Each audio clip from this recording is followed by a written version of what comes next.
ಅಂತ ನಾನು ವೆಂಕಟೇಶ್ ಪ್ರಕಾಶ್ ನಮ್ಮ ಇಂದಿನ ಅತಿಥಿ ವಿಶ್ವನಾಥ್ ಎಸ್ ಗಂಗಾವತಿ ಅವರಿಗೆ ನಾನು ಕಾರ್ಯಕ್ರಮ.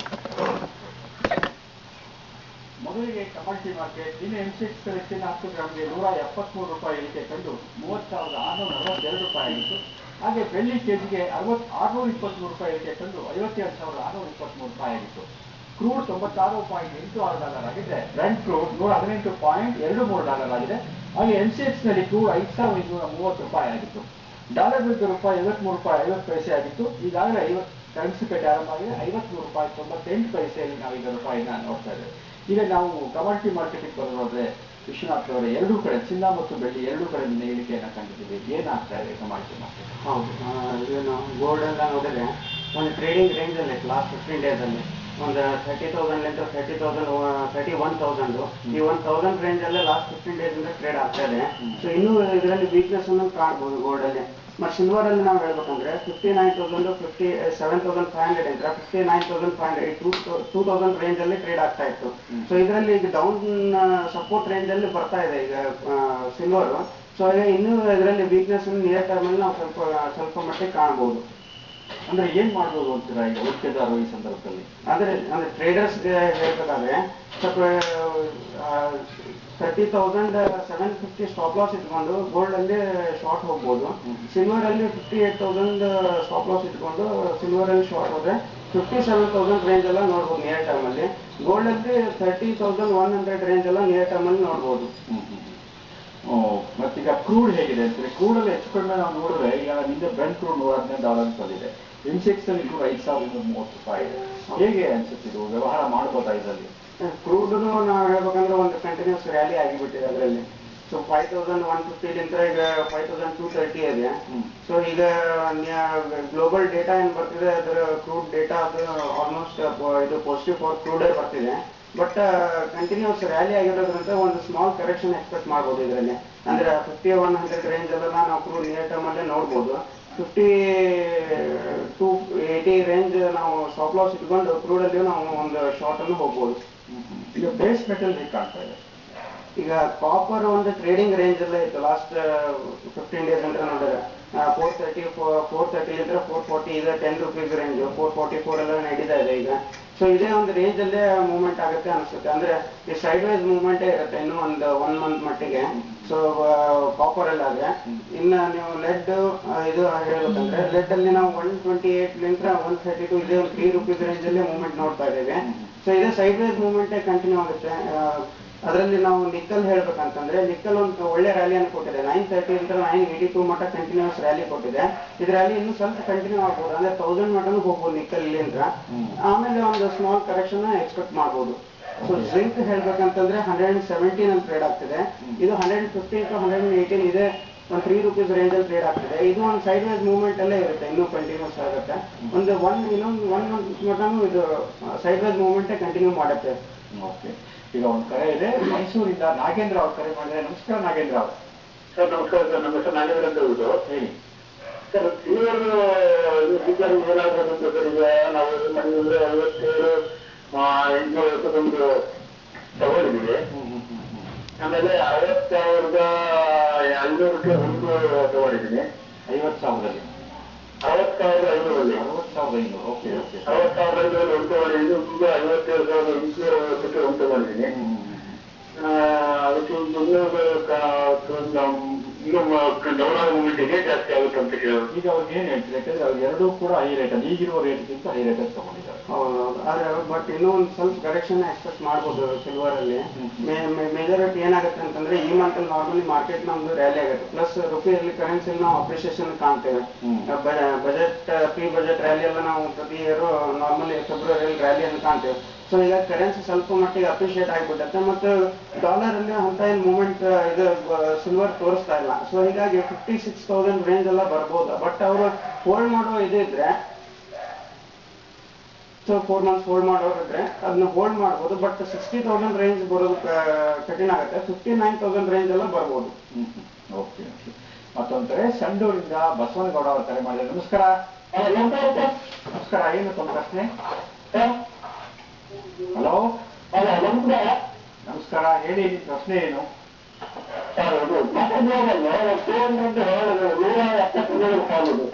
ಯಾವುದು? Tata power, Tata global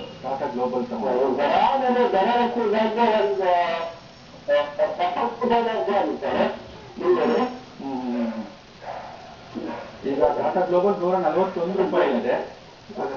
continuous ಅದು ಅಪ್ ಟ್ರೆಂಡ್ ಎಲ್ಲ ಇದೆ ಸ್ಟಾಕ್. ಸೊ ಮೈನರ್ ಕರೆಕ್ಷನ್ ಆಗಿದೆ.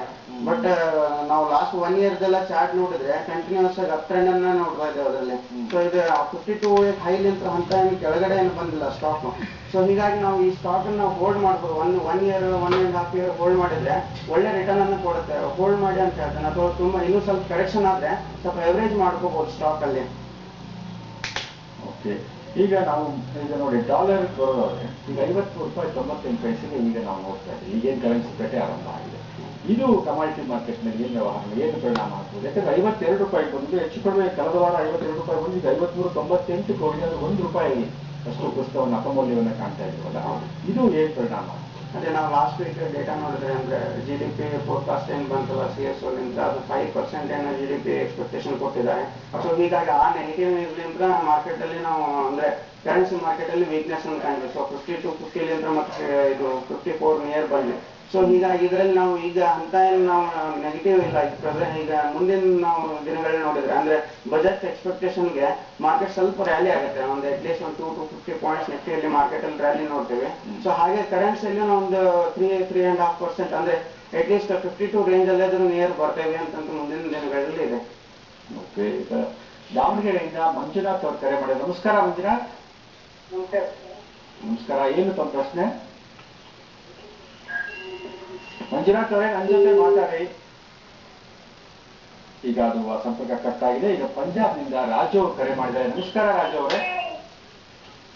ನಮಸ್ಕಾರ ಸರ್. ನಮಸ್ಕಾರ, ಹೇಳಿ ತಮ್ಮ ಪ್ರಶ್ನೆ ಏನು? ಸರ್, ನಾವು ಈ ಕೇರ್ಪೇಟೆ ಒಳಗೆ ಯಾವ ತರ ಇದರಲ್ಲಿ ಹೋಗೋದು ಅಂತ ಹೇಳಿ ಗೊತ್ತಿಲ್ಲ ಸರ್.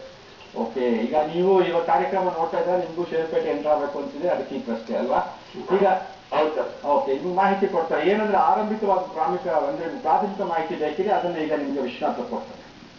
ಸೊ ಈಗ ಈಗ ಸ್ಟಾರ್ಟ್ ಮಾಡ್ತಿದಾರೆ ಅಂತಂದ್ರೆ ಅವ್ರು ಬೇಸಿಕ್ಲಿ ಅವ್ರು ಸ್ವಲ್ಪ ತಿಳ್ಕೊಬೇಕಂತಂದ್ರೆ ಅದೇ TV channels, news paper through ಅವರು ಡೈಲಿ ರೆಗ್ಯುಲರ್ ಆಗಿ ಅದನ್ನ ಸ್ಟಡಿ ಮಾಡ್ತಾ ಇದ್ರೆ ಒಂದು ಸರ್ಟನ್ ಅಟ್ಲೀಸ್ಟ್ ಒಂದು 2.5 ಇಯರ್ ಟೈಮಲ್ಲಿ ಅವ್ರಿಗೆ ಮಾರ್ಕೆಟ್ ಹೇಗೆ ವರ್ಕ್ ಆಗುತ್ತೆ ಅನ್ನೋದು ಗೊತ್ತಾಗುತ್ತೆ.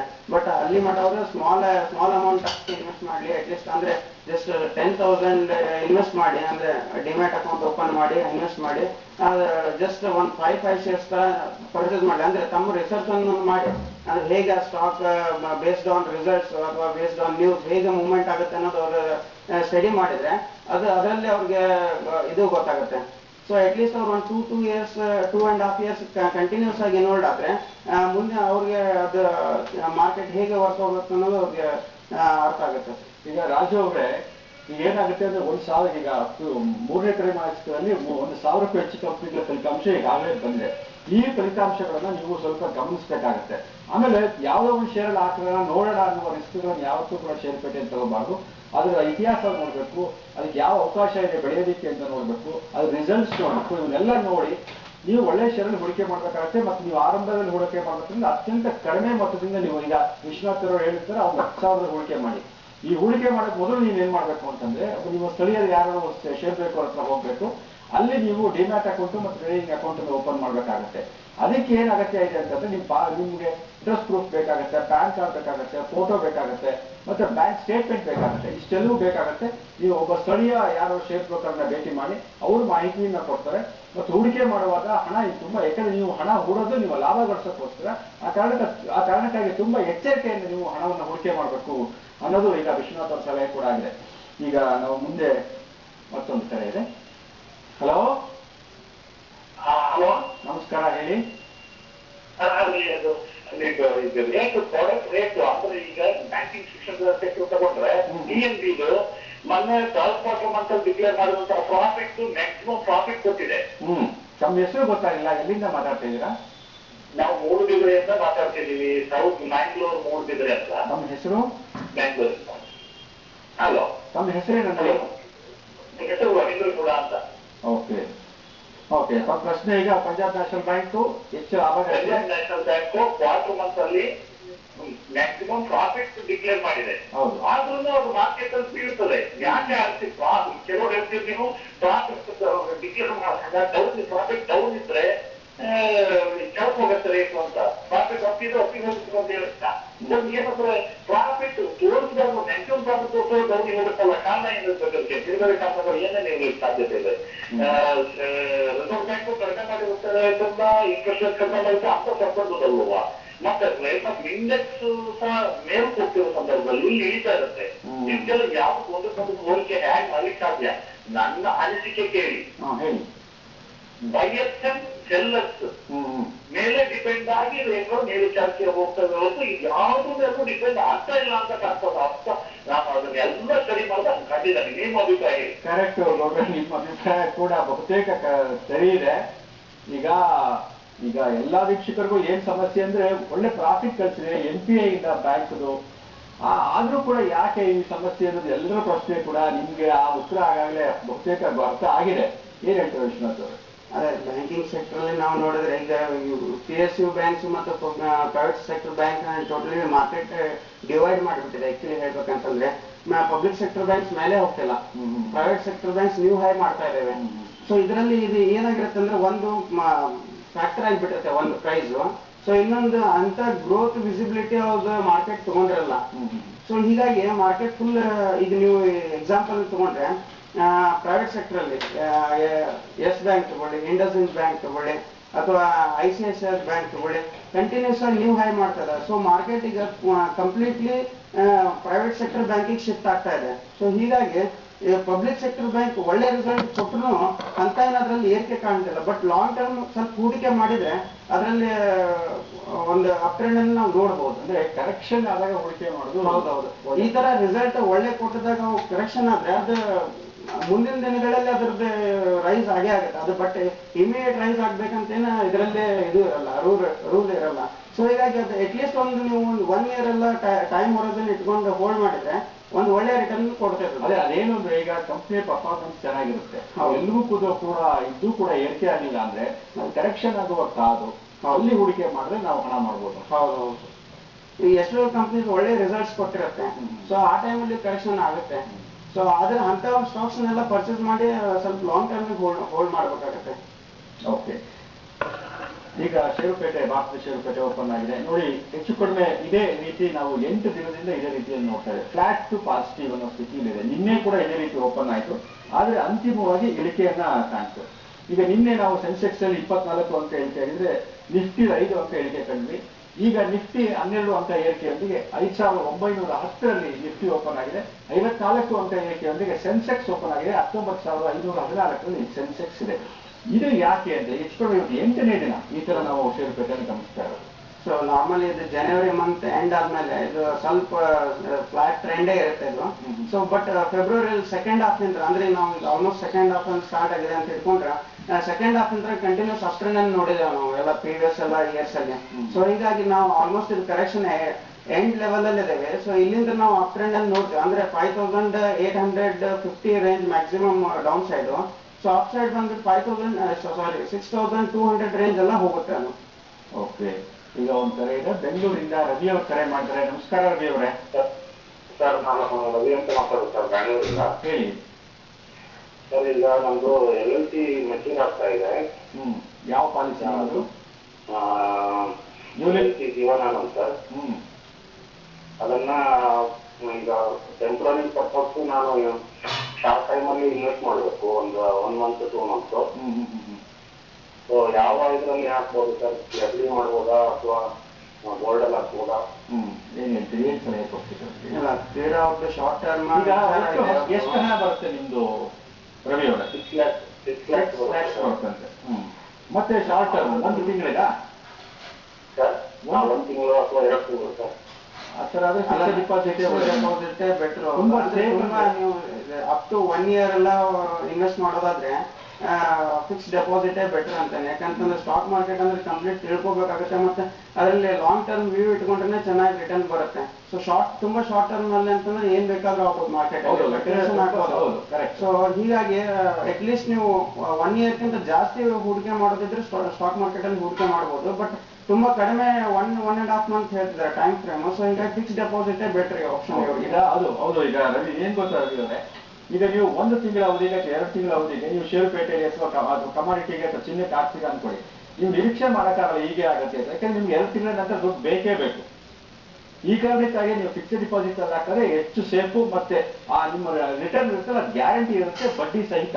ಹೌದು ಅಲ್ವಾ? ಈಗ ನೀವು ಚಿನ್ನಕ್ಕೆ ಹೂಡಿಕೆ ಮಾಡಿದ್ರೆ ಅದು ನೀವು ಮುಂದಿನ 1 ವರ್ಷದ ನಂತರ 6 ತಿಂಗಳ ನಂತರ ಲಾಭ ಬರ್ಬೋದು. ಆದ್ರೆ ಆ ಕ್ಷಣ ಇದೆಯಲ್ಲ, ಅದೇನೋ ಸಿಕ್ಕಾಕೊಂಡ್ರೆ ಕಡಿಮೆ ರೇಟ್ ಬಂದ್ರೆ ಅವಾಗ ನೀವು ಕಷ್ಟಕ್ಕೆ ಸಿಕ್ಕಾಕೋತೀರ, ನಷ್ಟ ಅನುಭವಿಸ್ಬೇಕಾಗುತ್ತೆ. 1.5 month ಟೈಮ್ ಫ್ರೇಮ್ ತುಂಬಾ ಕಡಿಮೆ ಆಗುತ್ತೆ. ಅದರಲ್ಲಿ ನಾವು ಅಂದ್ರೆ ಎಕ್ಸ್ಪೆಕ್ಟ್ ಮಾಡ್ಲಿಕ್ಕೆ ಆಗಲ್ಲ ಮಾರ್ಕೆಟ್ ಅಲ್ಲಿ ಎಕ್ಸಾಕ್ಟ್ ಹೀಗೆ ಆಗುತ್ತೆ ಅನ್ನೋದಕ್ಕೆ. ಸೊ ಹೀಗಾಗಿ ಅವರು ಬ್ಯಾಂಕ್ ಡೆಪಾಸಿಟ್ ಮತ್ತು ಕ್ಯಾಪಿಟಲ್ ಗ್ಯಾರಂಟಿನೂ ಸೇಫ್ಟಿ ಇಂಪಾರ್ಟೆಂಟ್ ಅಲ್ಲ. ಸೊ ಹೀಗಾಗಿ ಬ್ಯಾಂಕ್ ಡೆಪಾಸಿಟ್ ಅವ್ರಿಗೆ ಸೇಫ್ ಆಪ್ಷನ್. ಹೌದು, ಕರೆಕ್ಟ್. ನ್ಯಾಷನಲೈಸ್ ಬ್ಯಾಂಕ್ ಅಲ್ಲಿ ಎಲ್ಲ ಹೇಳ್ತೀರಾ? ಹೌದು. ಓಕೆ, ಈಗ ನಿಫ್ಟಿ ಇದೆಯಲ್ಲ ಎಲ್ಲಿಗೆ ಬರ್ಬೋದು ಅಂತ ತಲುಪೋದು ಅಂತ ಅನ್ಸುತ್ತೆ? ಸೊ ನಾರ್ಮಲಿ ಇದು ಬಾಟಮ್ ರೇಂಜ್ ಅಲ್ಲೇ ಇದೆ ಈಗ. ಇದು ಹೇಳ್ಬೇಕಂದ್ರೆ 5850 ಎಲ್ಲ ಸಪೋರ್ಟ್ ತಗೊಳುತ್ತೆ. ಅಂದ್ರೆ ಮ್ಯಾಕ್ಸಿಮಮ್ ಡೌನ್ ಸೈಡ್ ನಾವು 5850 ಎಕ್ಸ್ಪೆಕ್ಟ್ ಮಾಡ್ತಾ ಇದ್ದೀವಿ. ಆಮೇಲೆ ಇದರಲ್ಲಿ ನಾವು ಹಂತ ಏನು ಮತ್ತೆ ಅದರ ಫಾಲ್ ಏನು ಕಾಣಲ್ಲ. ಮತ್ತೆ every fall is buying opportunity, especial this month. ಯಾಕಂದ್ರೆ ಬಜೆಟ್ ಇರೋದ್ರಿಂದ ನಾವು budget expectation sector wise movement ಆಗುತ್ತೆ. But overall market positive ಆಗೇ ತಗೊಳುತ್ತೆ. ಸೊ ಬಜೆಟ್ ಆದ್ಮೇಲೆ ಸ್ವಲ್ಪ ಕರೆಕ್ಷನ್ ಆಗ್ಬೋದು. ಬಟ್ ಬಜೆಟ್ ಅಲ್ಲಿ ನಾವು ನೋಡಿದ್ರೆ ಒಂದು 3 to 4% ನಾರ್ಮಲ್ ನಿಫ್ಟಿಯಲ್ಲಿ ನಾವು ರ್ಯಾಲಿಯನ್ನು ನೋಡಿದ್ದೇವೆ ಹಿಂದಿನ ದಿನಗಳಲ್ಲಿ, ಹಿಂದಿನ ವರ್ಷಗಳಲ್ಲೆಲ್ಲ. ಸೊ ಹೀಗಾಗಿ ಅಟ್ಲೀಸ್ಟ್ ನಾವು 6200 ಎಲ್ಲ ಎಕ್ಸ್ಪೆಕ್ಟ್ ಮಾಡ್ಬೋದು ನಿಫ್ಟಿಯಲ್ಲಿ ಇದೇ ಮಂತ್ ಎಂಡ್ ಒಳಗಡೆ ಅಂತಂದ್ರೆ. ಸಪೋರ್ಟ್ ಮತ್ತು ರೆಸಿಸ್ಟೆನ್ಸ್ ಇಲ್ಲಿ ಇವತ್ತು ಎಲ್ಲಿ ಕಾಣ್ತದೆ ನಿಫ್ಟಿ? ಸೊ ಸಪೋರ್ಟ್ ಬಂದ್ಬಿಟ್ಟು ಅದೇ 5850, ರೆಸಿಸ್ಟೆನ್ಸ್ 6000 ಆಗುತ್ತೆ. ಬಟ್ ಇವತ್ತಿಗೆ ಅಂತಂದ್ರೆ 5950 ರೇಂಜ್ ಅಲ್ಲಿ 100 ಪಾಯಿಂಟ್ಸ್ ಅಲ್ಲಿ ಮೂವ್ಮೆಂಟ್ ಆಗ್ಬೋದು. ಬಟ್ ಈ ಲಾಸ್ಟ್ 10 days ಅಂತ ಅದೇ ಸೇಮ್ ಒಂದು 5-10 ಪಾಯಿಂಟ್ಸ್ ಅಲ್ಲೇ ಮೂವ್ಮೆಂಟ್ ಆಗ್ತಿದೆ ನಿಫ್ಟಿ. ಸೊ ಈಗ ನಾವು ಸಪೋರ್ಟ್ ತಗೊಂಡು ಕಂಟಿನ್ಯೂಸ್ ಈಗ ಅಪ್ ಟ್ರೆಂಡ್ ಹೋಗ್ಬೋದು ಅಂತ ಹೇಳಿ ಎಕ್ಸ್ಪೆಕ್ಟ್ ಮಾಡ್ಬೋದು. ಓಕೆ, ಇವತ್ತು IIP ಡೇಟಾ ಅವ್ರು ಹೇಳ್ತಾರೆ, ಅದು ಕೂಡ ಷೇರುಪೇಟೆ ಮೇಲೆ ಪರಿಣಾಮ ಬೀರುತ್ತೆ. ಏನು IIP ಡೇಟಾ ಏನು ನಿರೀಕ್ಷೆ ಇದೆ, ಏನು ಆಗ್ಬೋದು ಅನ್ಸುತ್ತೆ? ಸೊ ಈಗ IIP ಡೇಟಾ ಅಂದ್ರೆ ಚೆನ್ನಾಗಿ ಬಂದ್ರೆ ಒಂದು ಮಾರ್ಕೆಟ್ ಪಾಸಿಟಿವ್ ಆಗಿ ತಗೊಳುತ್ತೆ. ಬಟ್ ಈಗ ನಾವು ನಾರ್ಮಲ್ ಲಾಸ್ಟ್ ಎಲ್ಲ ನೋಡಿದ್ರೆ ನೆಗೆಟಿವ್ ಎಲ್ಲ ಬಂದಿತ್ತು. ಸೊ ಅದೆಲ್ಲ ಮಾರ್ಕೆಟ್ ಎಲ್ಲ ಡಿಸ್ಕೌಂಟ್ ಆಗಿಬಿಟ್ಟಿದೆ ಈಗ ಆಲ್ರೆಡಿ. ಅದೆಲ್ಲ ಫ್ಯಾಕ್ಟರ್ ಆಗಿಬಿಟ್ರೆ ಅವೆಲ್ಲ ನ್ಯೂಸ್. ಸೊ ಇವತ್ತೇನು ಬರುತ್ತೆ ಅದು ತುಂಬಾ ಇಂಪಾರ್ಟೆಂಟ್. ಸೊ ಪಾಸಿಟಿವ್ ಒಂದು 4%, 3.5% ಎಲ್ಲ ಬಂತಂದ್ರೆ ಮಾರ್ಕೆಟ್ ಪಾಸಿಟಿವ್ ಆಗಿ ತಗೊಳುತ್ತೆ. ಸೊ 3.5% ಎಲ್ಲ ಬಂತಂದ್ರೆ ಮೇಜರ್ ಆಗಿ ಮಾರ್ಕೆಟ್ ಪಾಸಿಟಿವ್ ಆಗಿ ತಗೊಳುತ್ತೆ. ಬಟ್ ಮಾರ್ಕೆಟ್ ಅಲ್ಲಿ ಕರೆಕ್ಷನ್ ಆಲ್ಮೋಸ್ಟ್ ಮುಗಿದು ಹೋಗಿದೆ ಅಂತ ಅನ್ಬೋದು. ಸೊ ಜನವರಿಯಲ್ಲಿ ನೋಡಿದ್ರೆ ನಾವು 6100 ಅಂತ ಕಂಟಿನ್ಯೂಸ್ ಆಗಿ ಫಾಲ್ ಅನ್ನು ನೋಡಿದ್ದೇವೆ. 5900 ಬಂದಿದೆ, 200 ಪಾಯಿಂಟ್ ಸ್ಲೋ ಆಗಿ ಫಾಲ್ ಆಗಿದೆ. ಈಗ ಈ ಇಯರ್ ಅಲ್ಲಿ ನಾರ್ಮಲಿ ಅಂತ ಏನು ಕರೆಕ್ಷನ್ ನೋಡಲ್ಲ.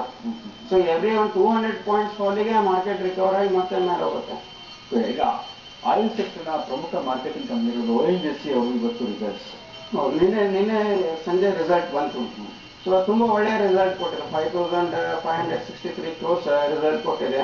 But compare to last year 17% down ಇದೆ. ಬಟ್ ಅದು ತುಂಬ ಮಾರ್ಕೆಟ್ ಎಕ್ಸ್ಪೆಕ್ಟೇಷನ್ ಗಿಂತನೂ ಹೈಯರ್ ರಿಸಲ್ಟ್ ಬಂದಿದೆ.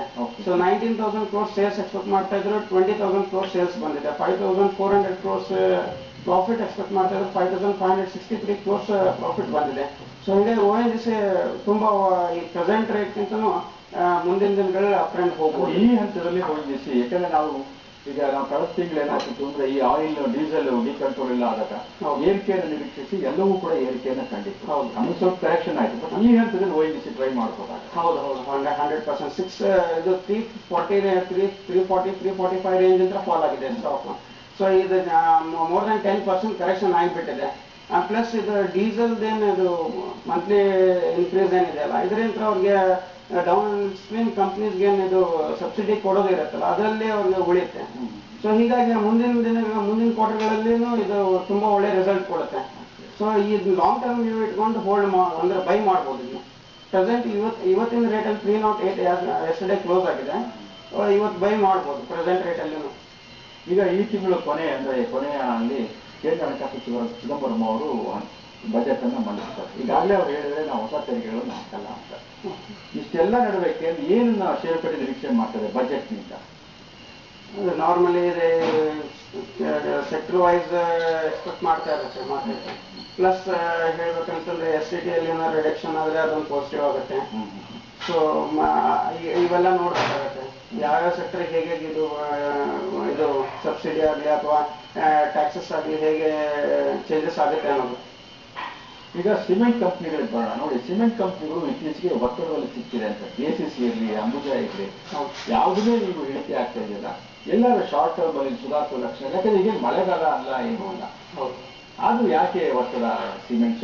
ಲಾಸ್ಟ್ 2 years ನೋಡಿದ್ರೆ ಆಕ್ಚುಲಿ ಸಿಮೆಂಟ್ ಸ್ಟಾಕ್ಸ್ ಅರೌಂಡ್ 800 ಎಲ್ಲ ಆಯ್ತು. ACC ಹೇಳ್ಬೇಕಂದ್ರೆ 800 1400 ರೇಂಜ್ ಹೋಗಿದೆ. ಅಂದ್ರೆ ಆಲ್ಮೋಸ್ಟ್ ನಿಮಗೆ ಡಬಲ್ ಆಗಿದೆ ಸ್ಟಾಕ್ 1.5 years ಅಲ್ಲಿ, 1.5 year 2 year ಅಲ್ಲಿ. ಸೊ ಸ್ಟಾಕ್ ಒಂದು ರೇಂಜ್ ಡಬಲ್ ಆಗಿರುವಾಗ ಸೊ ಸ್ಮಾಲ್ ಕರೆಕ್ಷನ್ ಎಕ್ಸ್ಪೆಕ್ಟ್ ಮಾಡ್ಬೋದು ಮಾರ್ಕೆಟ್. ಸೊ ಹೀಗಾಗಿ ಇದರಲ್ಲಿ ನಾವು ಅಂತ ಏನು ನೆಗೆಟಿವ್ ಏನಿಲ್ಲ ಮಾರ್ಕೆಟ್ ಅಲ್ಲಿ ಸಿಮೆಂಟ್ ಸ್ಟಾಕ್ಸ್ಗೆ. ಸೊ ಇದು 15% ಎಲ್ಲ ಕರೆಕ್ಷನ್ ಆಗಿದೆ ಇದರಲ್ಲಿ. ಸೊ ಇಂಥ ಟೈಮಲ್ಲಿ ನಾವು ಒಳ್ಳೆ ಸ್ಟಾಕ್ಸ್ನ ಹೂಡಿಕೆ ಮಾಡ್ಬೋದು. ACC ಆಗಲಿ, ಅಲ್ಟ್ರಾಟೆಕ್ ಸಿಮೆಂಟ್ ಆಗಲಿ, ಸೊ ಒಳ್ಳೆ ರಿಸಲ್ಟ್ಸ್ ಕೊಡ್ತಾ ಇದ್ದಾವೆ. ಇವನ್ನೆಲ್ಲ ಹೂಡಿಕೆ ಮಾಡ್ಬೋದು. ಓಕೆ, ಈಗ ನಿನ್ನೆ ಟಾಪ್ ಗೇನರ್ಸ್ ಅಲ್ಲಿ Cipla, Axis bank, Hindalco, doctor Reddy's lab ಎಲ್ಲ ಪ್ರಮುಖವಾಗಿತ್ತು. ಈಗಲೂ ಕೂಡ ಸಿಪ್ಲಾ, ಆಕ್ಸಿಸ್ ಬ್ಯಾಂಕ್ನೆಲ್ಲ ಟ್ರೈ ಮಾಡ್ಬೋದಾ?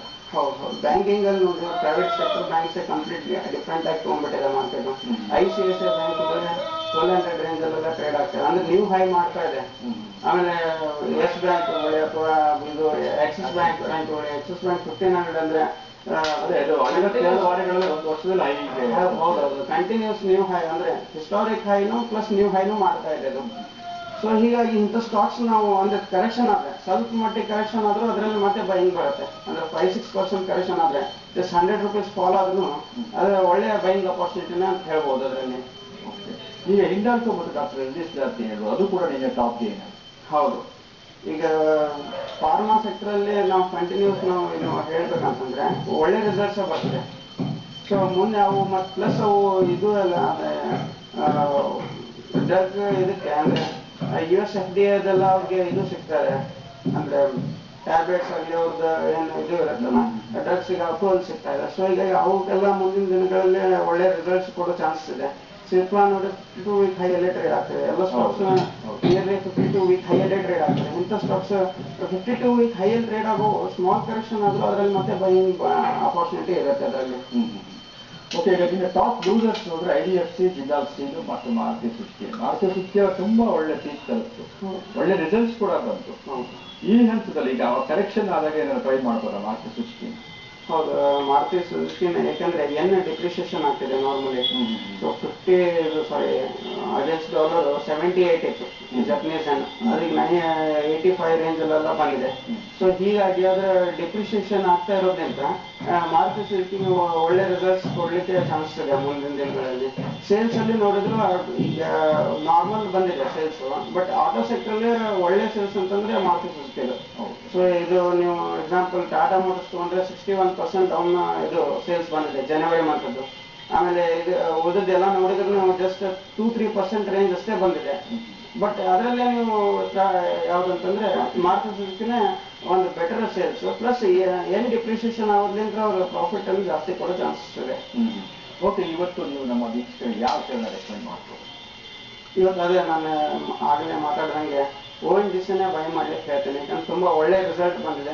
Blue chip company long term hold ಮಾಡೋರು 300 ರೇಂಜ್ 305 ರೇಂಜ್ ಅಲ್ಲೆಲ್ಲ ಬೈ ಮಾಡ್ಕೊಂಡು 1 year ಹೋಲ್ಡ್ ಮಾಡಿದ್ರೆ ಒಳ್ಳೆ ರಿಸಲ್ಟ್ ಒಳ್ಳೆ ರಿಟರ್ನ್ ಕೊಡುತ್ತೆ. ಒಂದು 400 ರೇಂಜ್ ಅಲ್ಲೆಲ್ಲ ಎಕ್ಸ್ಪೆಕ್ಟ್ ಮಾಡ್ಬೋದು 1 year ಟೈಮ್ ಹೊರಜನ್ ಇಟ್ಕೊಂಡ್ರೆ. ಆಕ್ಚುಲಿ ಹೇಳ್ಬೇಕಂದ್ರೆ ಈ ಇಯರ್ ಬುಲ್ ಮಾರ್ಕೆಟ್ ಅಲ್ಲಿ ಆಯಿಲ್ ಸೆಕ್ಟರ್ ಲೀಡರ್ಶಿಪ್ ತಗೊಳುತ್ತೆ ಅನ್ನೋದು ಜಾಸ್ತಿ ಚಾನ್ಸಸ್ ಇದೆ. ಸೊ ಹೀಗಾಗಿ ONGC ಅನ್ನು ಲಾಂಗ್ ಟರ್ಮ್ ವ್ಯೂಗೆ ಬೈ ಮಾಡ್ಬೋದು ಅಂತ ಹೇಳ್ತಾರೆ. ಓಕೆ, ವಿಶ್ವನಾಥ್ ಅವರೇ, ತಾವು ಈ ಕಾರ್ಯಕ್ರಮದಲ್ಲಿ ಪಾಲ್ಗೊಂಡಿದ್ದಕ್ಕೆ ತಮಗೆ ಧನ್ಯವಾದ. ವೀಕ್ಷಕರೇ, ಮತ್ತೆ ನಾಳೆ ಇದೇ ಸಮಯಕ್ಕೆ ಭೇಟಿಯಾಗೋಣ. ನಮಸ್ಕಾರ.